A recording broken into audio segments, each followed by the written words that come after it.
다시 한번 인사를 드렸습니다.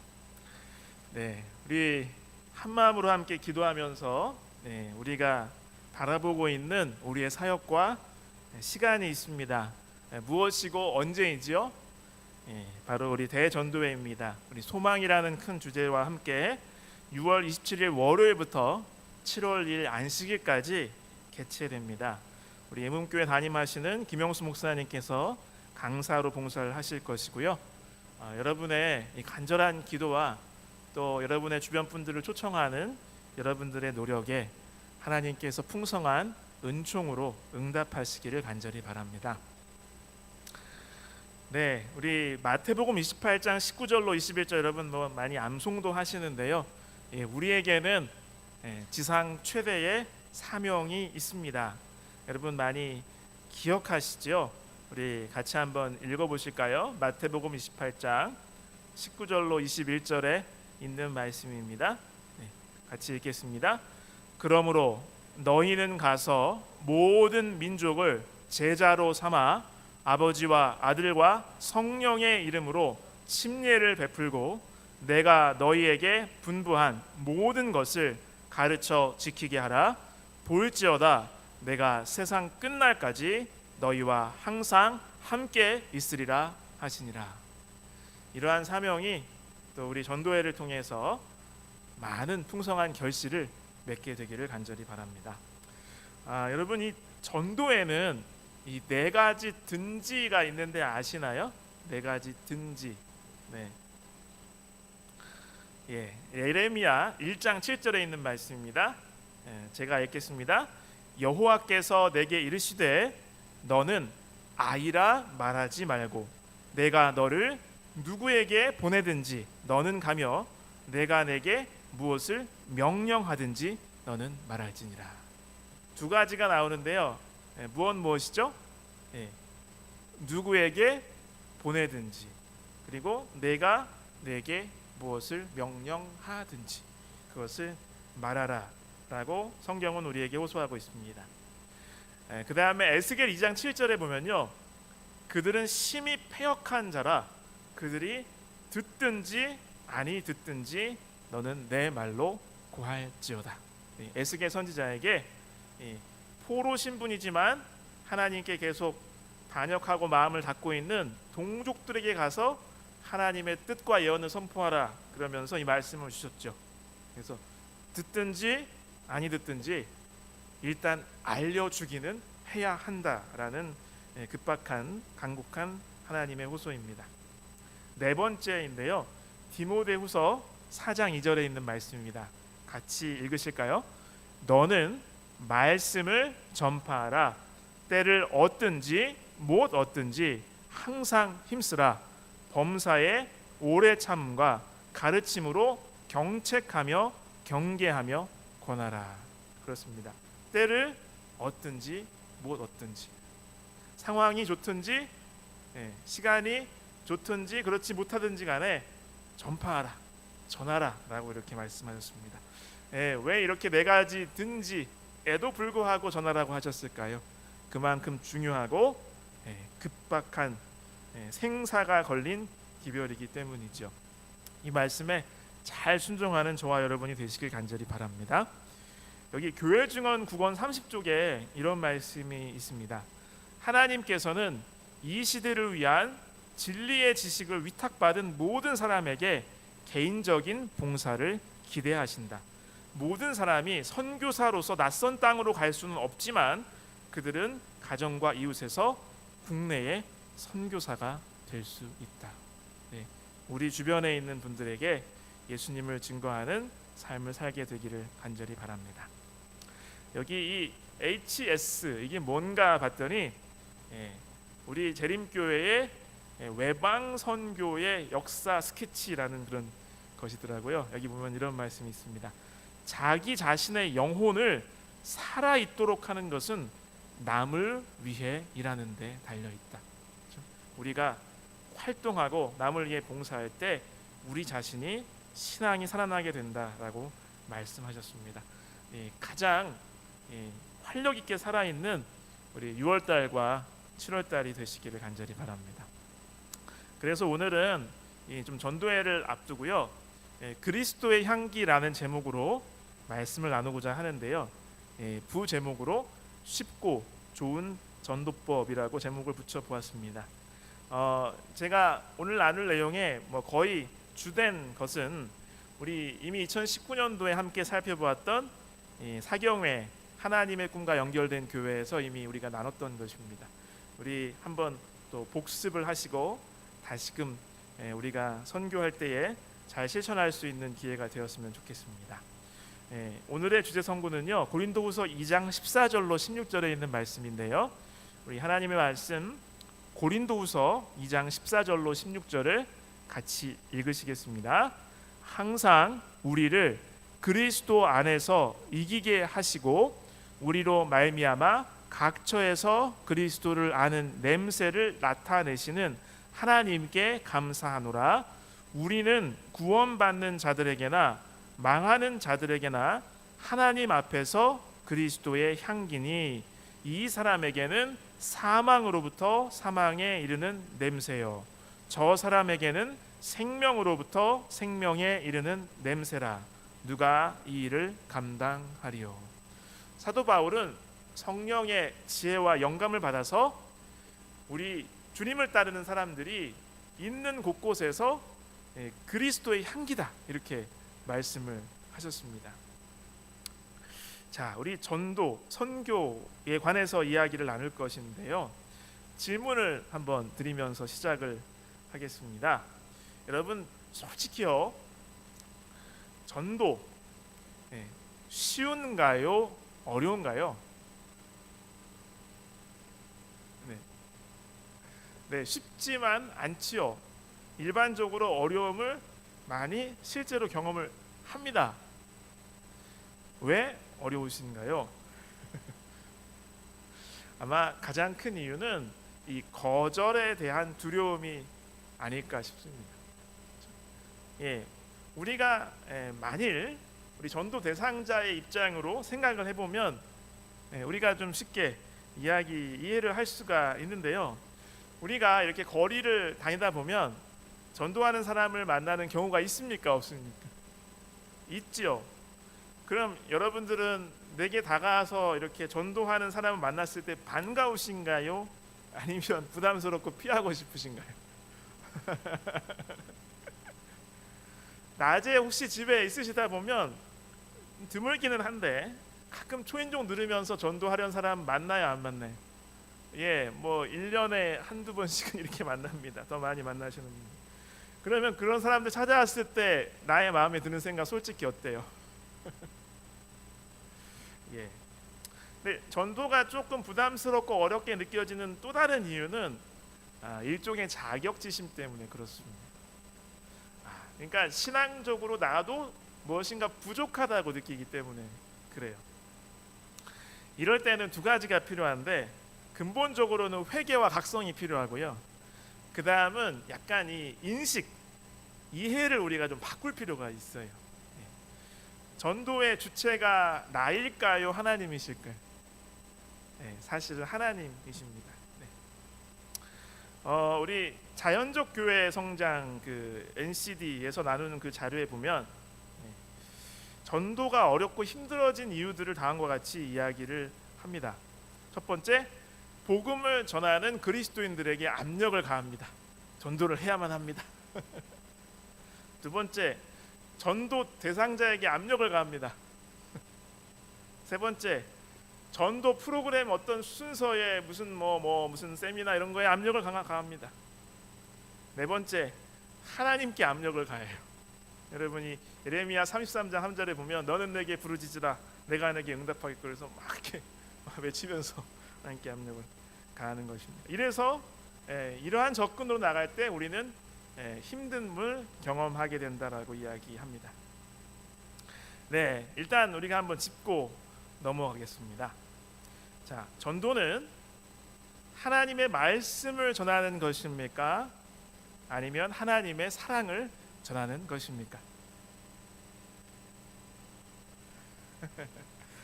하나님의 말씀을 전한다고 하면 구원받는 도리, 그 원리를 좀 이해할 필요가 있습니다. 지적인 이해와 동의와 수용이 필요하고요.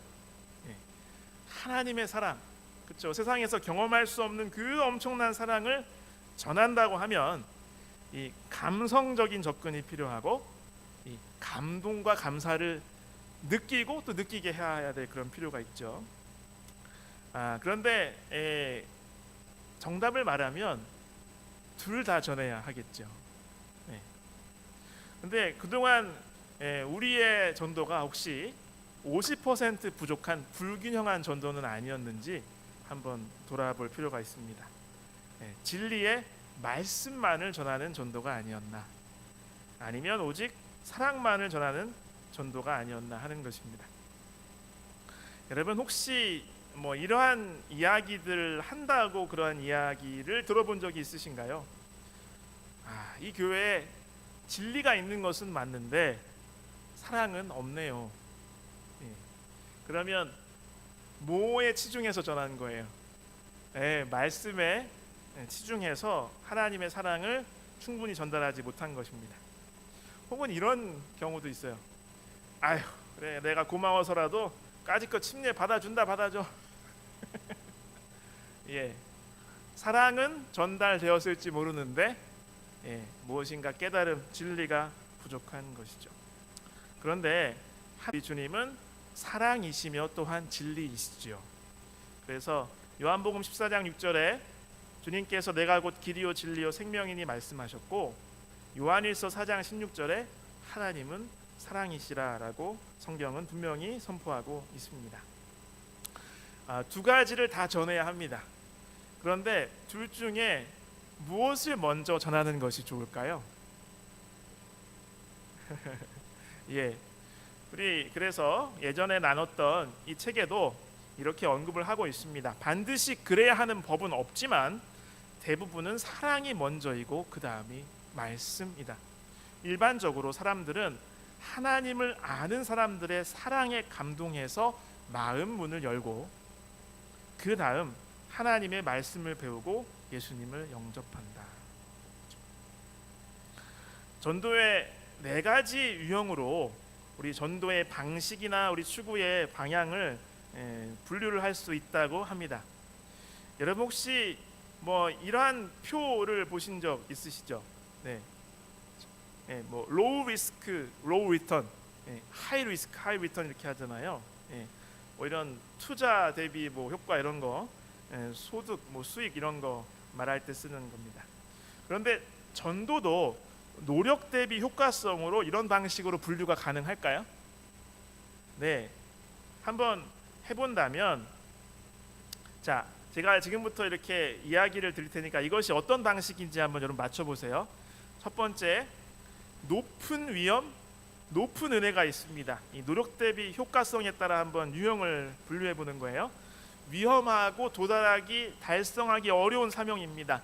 낯선 지역에 가야 되고 적대감이 어려운, 많은 적대감을 가진 사람들에게 전도해야 돼요. 모든 사람이 할 수가 없어요. 그래서 많은 성도들이 보내는 선교사를 하는 것, 그 역할을 하는 걸 선호합니다. 어떤 선교, 어떤 전도 방식이죠? 네, 외방 선교입니다. 해외 선교죠.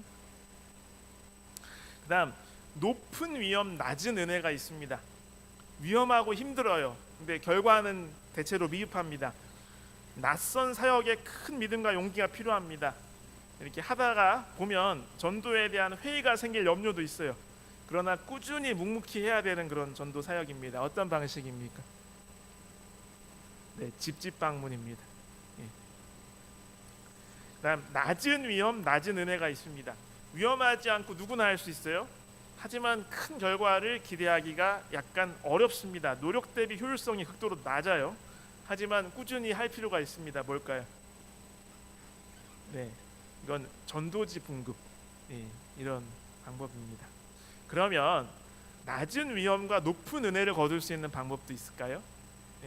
위험하지 않고 누구나 할 수 있으면서 효과가 뛰어나고 많은 은혜를 체험할 수 있는, 이런 방법을 우리가 함께 추구하고자 하고 있죠. 그것이 무엇일까요? 그런데 이것은 어쩌면 새로운 방법을 우리가 찾아야 되는 것이 아니고 이 전도를 바라보는 사고 방식을 바꿔야 되지 않을까요? 하는 것입니다. 자, 역시 그 자연적 교회 성장에서 설문조사를 했는데요. 이런 질문을 던졌어요. 당신이 그리스도께로 나오는데 가장 큰 영향을 준 사람이나 사건은 무엇인가요? 하고 쭉 이렇게 조사를 해봤거든요. 그랬더니 1.5%가 성경 공부였고요. 응답자의 1%가 노방전도였고, 응답자의 3%가 전도 집회였고, 응답자의 3에서 5%가 예배 참석이었어요. 그 다음에 삶의 특별한 위기나 문제가 계기가 되었다, 9% 정도였어요. 나머지 80%는 무엇이었을까요? 80% 무엇이었을까요? 나는 이래서 주님을 믿게 되었습니다. 처음에 나오게 되었습니다. 바로 친구와의 관계였습니다. 사람들과의 인간관계, 우정 때문이었죠. 그렇다면 우리의 전도 방식이 노력은 되게 열심히 하고 힘들게 하는데 효과는 미미한 좀 비효율적인 방식으로 그동안 전도하지 않았나 한번 돌이켜봐야 할 것입니다. 좀 표현은 그렇지만 좀 나쁜 전도가 있어요. 전도가 다 좋지요. 낯선 사람에게 무례하고 부담스럽게 위협하면서 특정 시기에만 한 전도, 굉장히 효과도 떨어지고 오히려 역효과가 날 수가 있겠죠. 그러면 좋은 전도도 있을까요? 어떻게 하면 되겠습니까? 반대로 하면 되죠. 가깝고 친한 사람에게 친절하고 자연스럽게 사랑을 주면서, 그리고 특정한 때만 말고 평소에 하면 좋은 전도가 될 수가 있습니다. 그래서 우리 이런 전도를 우리 교회에서 수년 전부터 성도들에게 계속 홍보하고 권장하고 있습니다. 그래서 우리나라에서는 아주 제목도 되게 잘 만들었어요. 표현을, 어려운 영어 표현을. 여러분 많이 아시죠? 우리 지난 회기에 많이 우리 강조했던 것인데 뭐였어요? 뭐죠? 관계 중심 생활 전도입니다. 외방 선교도 꼭 해야 되고 누군가 해야 되고 계속해야 합니다. 집집 방문도 해야 됩니다. 전도지 분급도 포기할 수 없어요. 그렇지만 관계 중심 생활 전도는 특별한 자격을 갖추지 않아도 할 수 있고, 일상생활하면서도 할 수 있고, 그리고 가장 자연스럽고 성경적이고 예수님께서 사용하셨던 전도법입니다. 효율성과 효과성도 높은 전도법입니다. 실천하면서 나도 신앙이 자라날 수 있는 좋은 방법입니다. 이번 회기에는 우리 대총회를 비롯해서 이 I will go라는 그런 캠페인을 하고 있는데요. 이것은 이제 3대 핵심 영역이 있는데 이것을 이제 전도를 포함한 것입니다. 선교 영역, 영적 성장 영역, 리더십 영역 이렇게 있는데, 그래서 이것들을 다 포함하고 있는 것입니다. 그래서 우리 서두에 우리가 살펴본 우리 말씀을 다시 한번 보면 고린도후서 2장 14절로 15절에 항상 우리를 그리스도 안에서 이기게 하시고 우리로 말미암아 각처에서 그리스도를 아는 냄새를 나타내시는 하나님께 감사하노라. 우리는 구원받는 자들에게나 망하는 자들에게나 하나님 앞에서 그리스도의 향기니라고 이야기하고 있습니다. 여기 14절에 사도 바울은 이 각 지역에 거주하고 있는, 활동하고 있는 성도들이 선교, 전도에 성공하도록 돕고 이루어 가시는 하나님을 찬양하고 있어요.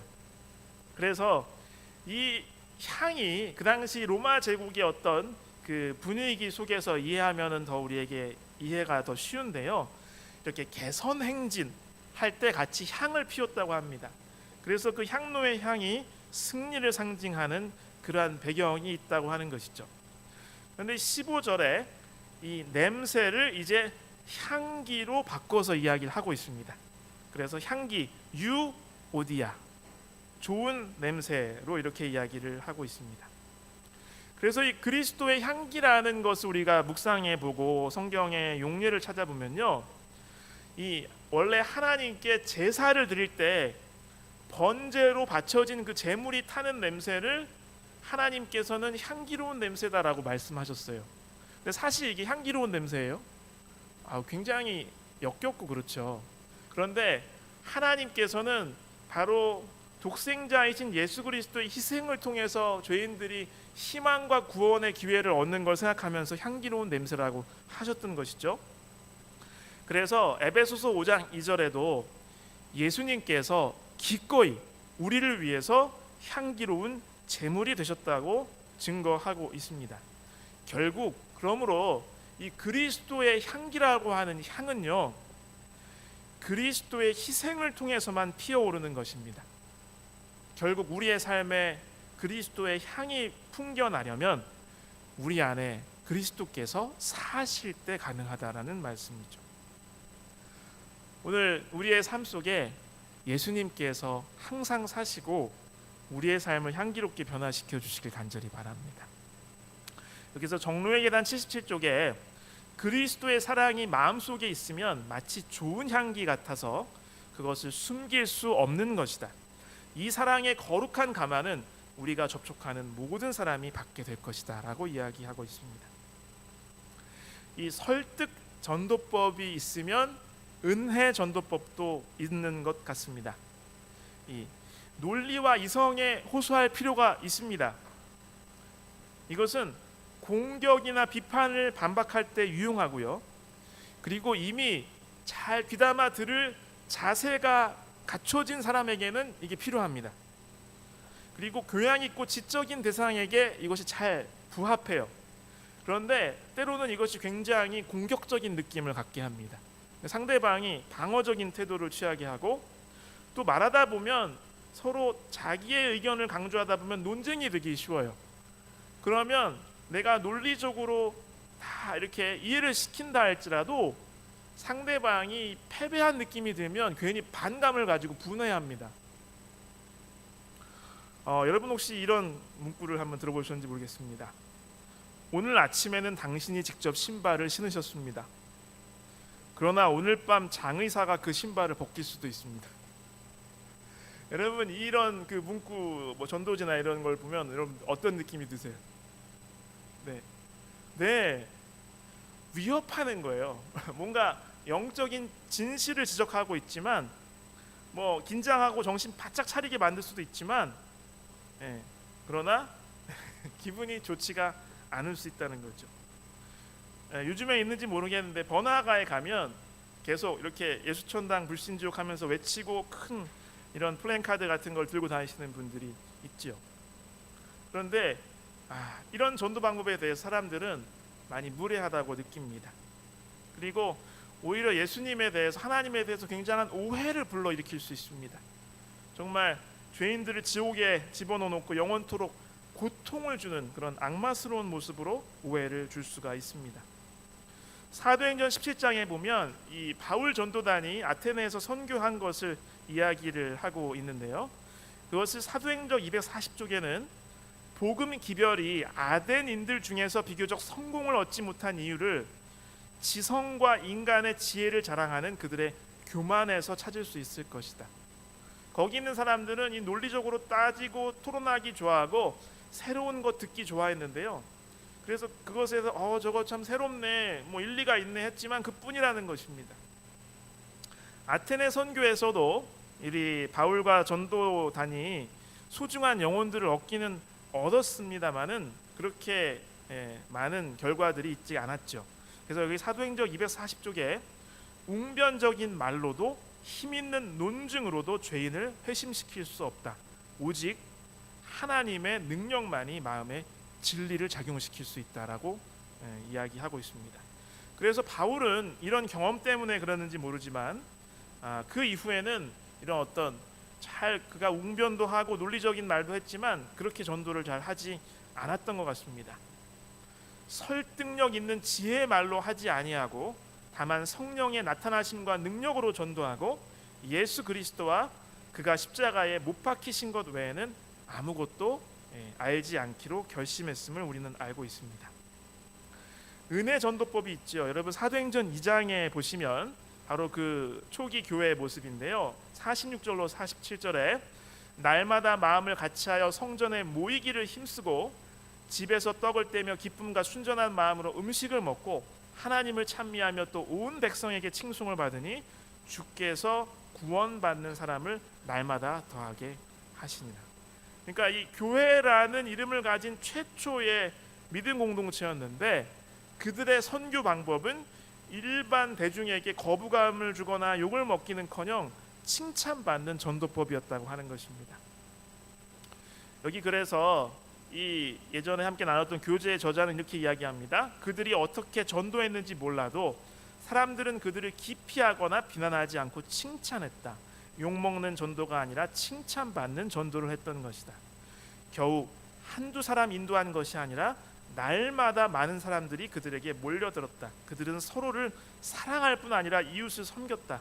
그들을 만나면 은혜를 경험할 수 있었다. 무엇보다 그들 가운데 하나님이 계셨고 천국이 있었다라고 이렇게 언급합니다.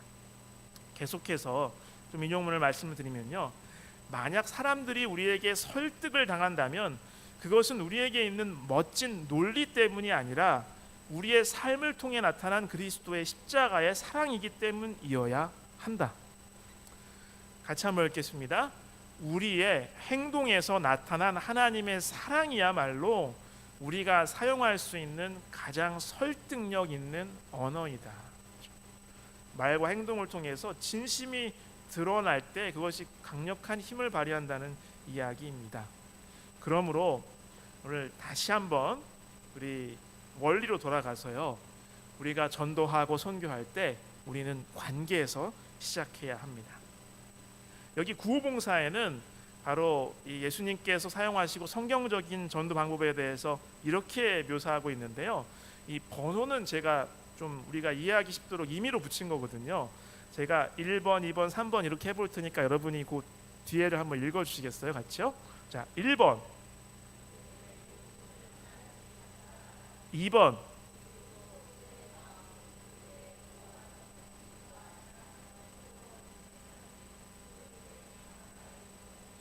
3번,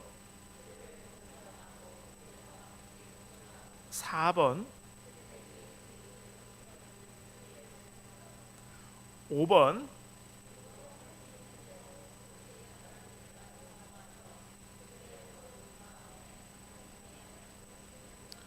6번,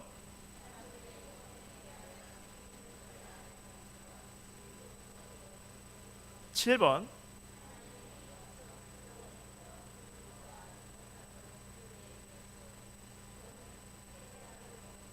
네, 이렇게 하면 그들의 마음에 주님의 사랑과 성령의 진리가, 구원의 진리가 효과적으로 전달될 수 있을 것이라고 믿습니다. 여기 이러한 설명을 또 교재는 말해 주었죠.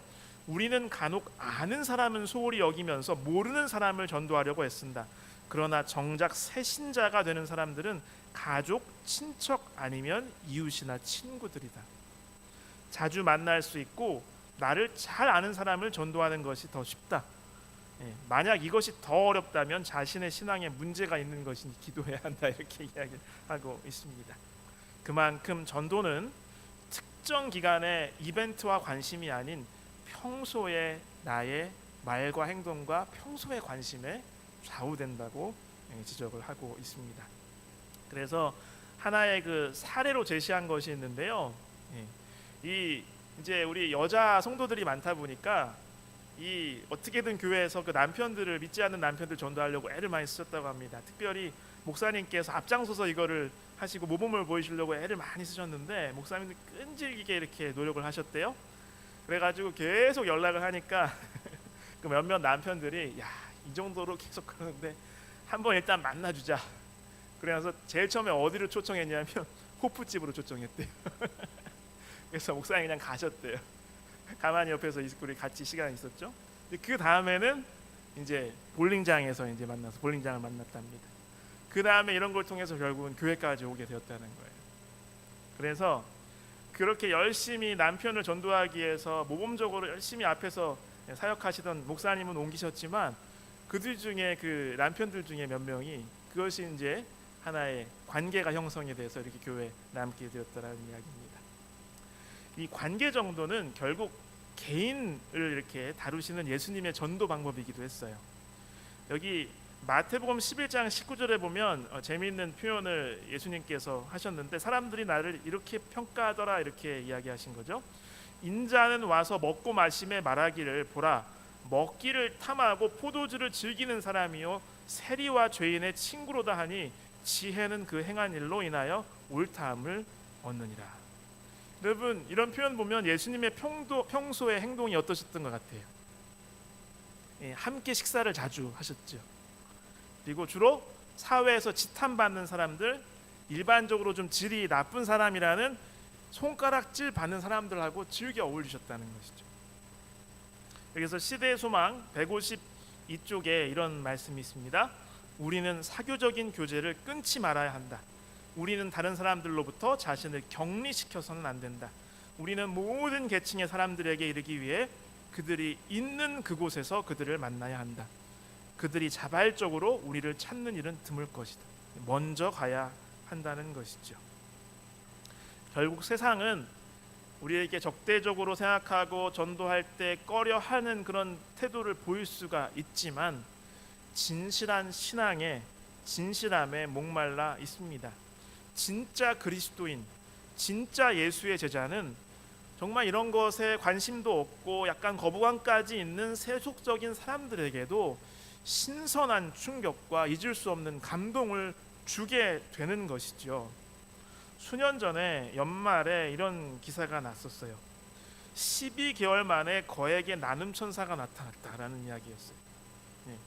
1월 달에, 그때가 2018년이었는데요.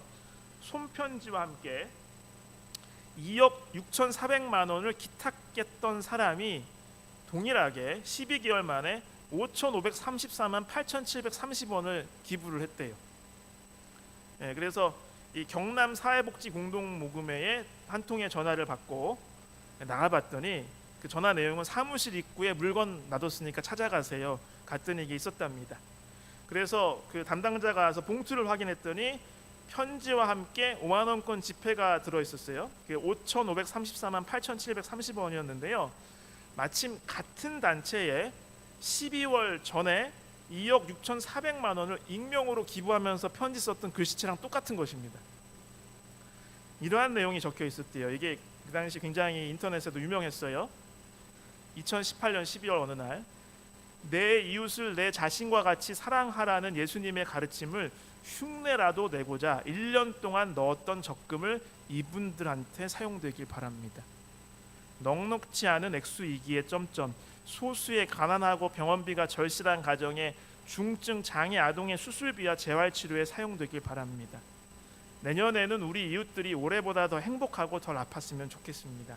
내년 연말에 뵙겠습니다. 다시 온다는 얘기죠. 근데 필체가 똑같았다는 거예요. 1월 달에 2011년 8월부터 지금까지 열심히 일하고 아끼고 아껴서 넣었던 적금을 처음 계획한 대로 이분들한테 쓰여지길 바랍니다. 부루장애아동, 부루장애노인, 부루장애 임산부, 난치병 환자들한테 고루 유용하게 사용되길 바랍니다. 도울 분에 비해 턱없이 부족한 액수지만 지금 이 순간도 힘겹게 자신과 싸우는 중증 장애인과 그 가족들에게 조금이나마 위안이 되었으면 합니다. 힘내십시오. 올 연말에 뵙겠습니다. 그러니까 똑같은 고필치로 12월에 방금 전에 이렇게 썼다는 것입니다. 그러니까 왼쪽이 1월달, 그다음에 오른쪽이 12월달이에요. 근데 이 기사가 났을 때 이렇게 밑에 댓글이 달리잖아요. 근데 가장 이게 추천을 하잖아요. 베스트 댓글이 뭐였는지 아세요? 제가 지금도 정확하게 기억하는데, 예수님을 흉내만 냈는데 이 정도의 선행을 하는데 대형교회 목사들은 돈만 밝힌다, 이렇게 써왔던 거예요. 그렇죠? 여러분, 요거는 그냥 화면으로만 제가 소개를 하겠습니다. 왜 최근에도 미국의 이 총기 난사 참사 사고가 일어나서 참 그랬었는데, 뭐 이게 태생적인 아주 복잡한 문제들이 있어요. 근데 2015년에 아마 한번 기억을 하실 겁니다. 6월 18일에 미국의 남동부에 있는 한 흑인 교회에서 평일에 목사님하고 몇 명 성경 공부하고 있었거든요. 근데 21살의 백인 청년이 갑자기 들어와서 총을 난사해가지고 목사님하고 9명이 돌아가시고요, 많은 사람이 다치는 끔찍한 일이 있었습니다.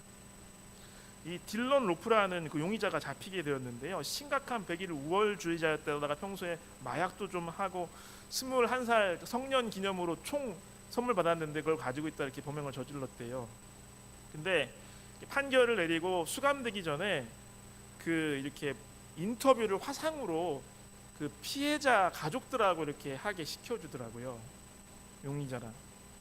근데 거기 다 그 교회 성도들이잖아요. 뭐라 그랬냐면 인터뷰할 때 당신은 내게 가장 소중한 사람을 앗아갔습니다. 엄마와 다시 얘기를 나눌 수도 엄마를 다시 안을 수도 없지만 하지만 나는 당신을 용서합니다. 당신은 내가 알고 있는 가장 아름다운 사람들을 죽게 했어요. 내 살점 하나하나가 다 아픕니다. 우리 모두 전처럼 살지는 못하겠죠. 하지만 당신을 용서합니다. 당신에게 하나님의 은혜가 깃들기를 바랍니다. 당신을 용서합니다. 당신의 영혼에 은혜가 깃들길 빌어요. 당신은 나를 아프게 했어요. 다른 많은 사람들도요. 하지만 나는 당신을 용서합니다. 이렇게 인터뷰했어요. 근데 여기 화상으로 인터뷰를 하더니 용의자가 나의 소중한 사람을 죽였지만 그러나 하나님 때문에 당신 용서한다. 하나님께서 은혜를 주시기를 하는데 갑자기 눈을 찔끔 움직입니다. 그러니까 당연히 막 엄청 욕과 원망을 들을 줄 알았는데 그 용서를 받고 이 정신이 온전하지 못할 것 같은 아주 이렇게 편협적인 생각을 가진 이 살인마도 마음이 움직이더라는 것이죠. 그래서 이러한 장면을 보고 그 당시 미국 대통령이 끔찍한 비극 한가운데서도 품위와 선량함이 빛난다라고 이렇게 언급을 했고요.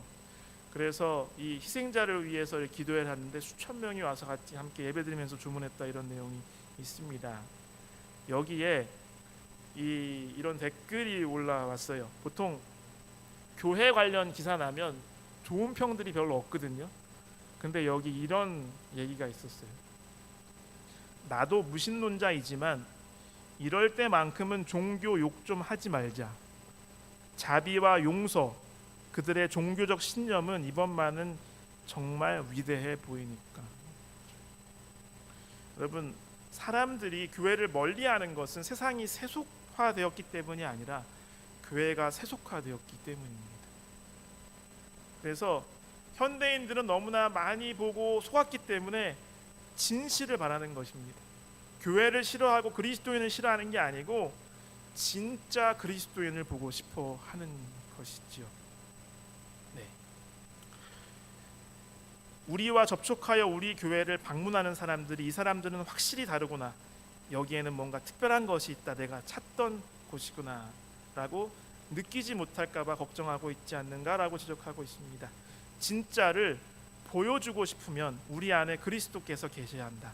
그분의 마음을 품어야 한다. 교회 안에 그리스도께서 살아 계셔야 한다. 우리 교회와 우리 성도들이 이런 사람들이 되기를 간절히 바랍니다. 이제 마무리를 좀 하면서요. 우리 전도에 대한 아까 좀 장애 요인이 좀 있었잖아요. 그게 이제 세 가지가 얘기를 했는데요. 그 부분에 대해서 다 넘어가고요. 한번 이 거절에 대한 두려움, 성경 교수에 대한 자신감 부족 이런 게 있었거든요. 근데 이것을 딱 전도법은 이 두 가지만 우리가 기억하면 됩니다. 복습하신다 생각하고 첫 번째는 친구가 되고 두 번째는 예수님을 소개하는 것입니다. 그래서 이거를 우리가 이제 네 글자로 기억하라고 사기자초라고 해요. 사기자초. 사는 뭘까요? 사기고, 기는 뭘까요? 기도하고, 자는 뭘까요? 이게 자랑하고. 근데 원래 간증하고인데 더 쉽게 자랑하고, 예수님 자랑하고, 아니면 우리 교회 무엇인가 자랑하고. 초는 그럼 뭘까요? 초청하는 것입니다. 그래서 친구가 되고 예수님을 소개하는 것입니다. 우리가 우리 예수님의 방법으로요, 바로 그리스도의 향기로 많은 분들에게 주님을 전달하는 모든 분들이 되시기를 간절히 바라면서 오늘 말씀을 맺겠습니다. 그러면 우리 함께 기도 제목을 잠깐 좀 나누겠는데요. 오늘의 기도 제목 첫 번째, 그리스도의 향기를 나타내는 전도자가 되도록 기도해 주시고요. 그리고 우리 전도회를 위해서 계속 기도하고 있죠. 여러분의 구도자를 위해서 그리고 강사 목사님을 위해서 기도해 주시기를 바랍니다. 그리고 우리 이번 주 말고 다음 주 6월 18일 구도자 초청의 날 안식일입니다. 우리 건강 걷기 세미나를 하고 있죠. 우리 계획하고 있죠. 이것을 위해서 기도해 주시고, 네 번째로 각종 질병과 어려움으로 고통당하고 있는 믿음의 형제 자매들을 위해서 기도해 주시기 바랍니다. 음악이 연주될 동안 개인 기도 하시겠습니다.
네, 이제 마지막 찬미 269장 함께 찬양하겠습니다. 269장 찬양하겠습니다. 네.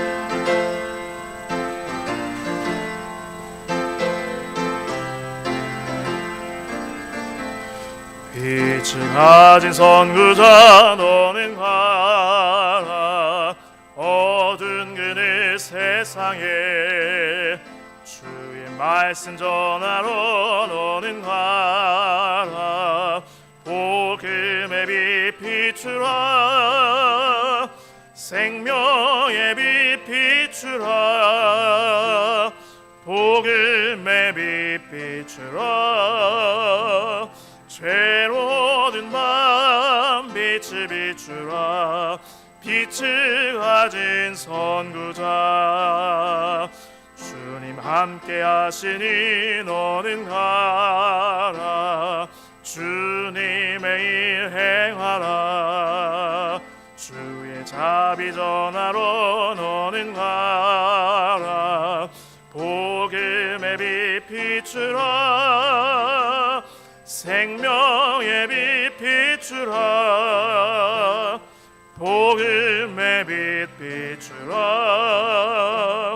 죄로 든 밤 빛을 비추라 빛을 가진 선구자 산을 넘고 물 건너 너는 가라 주 명령을 따라서 주의 복음 전하러 너는 가라 복음의 빛 비추라 생명의 빛 비추라 복음의 빛 비추라 죄로 든 밤 빛을 비추라 빛을 가진 선구자 동서남북 어디나 너는 가라 그 말씀을 전하라 마음이 어두운 자에게 너는 가라 복음의 빛 비추라 생명의 빛 비추라 복음의 빛 비추라 죄로 든 밤 빛을 비추라 빛을 가진 선구자 하늘에 계신 아버지 하나님 우리를 구원하여 주시고 이 구원의 귀한 기별을 함께 나누는 주님의 동역자로 우리를 불러주시니 감사드립니다. 아버지 하나님 우리가 많이 연약하고 부족합니다.